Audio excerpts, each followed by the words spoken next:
On part à présent en forêt, mais de manière virtuelle, dans un casque de réalité. C'est Sylva Numérica, un outil numérique initié par le lycée de Danemarie-sur-Crète. Reportage de Jean-Luc Gantner et Philippe Arbet.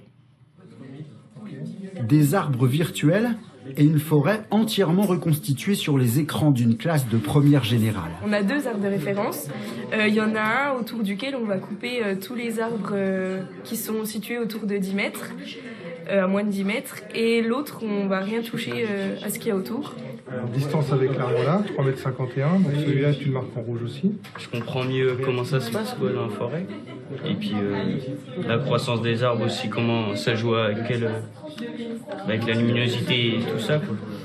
Le fruit d'une idée née ici au lycée Granvelle en 2016 afin d'enseigner la forêt et sa gestion à tous les enfants de France grâce aux technologies virtuelles. On suit un peu notre temps avec l'évolution. Avant on avait des manuels, là on se dirige plus vers des logiciels en fait, numériques qui peuvent servir d'outils pour la pédagogie. Un programme informatique inédit qui a retenu l'attention de l'Éducation nationale il y a quelques mois pour être distribué au travers des filières agricoles et forestières, mais surtout dans l'ensemble des collèges du pays.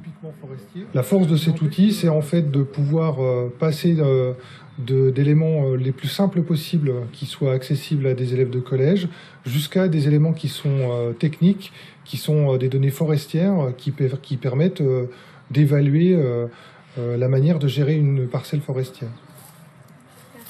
Un progrès sur l'écran qui ne doit pas faire oublier pour autant l'irremplaçable leçon de choses en profitant du plaisir de la nature elle-même.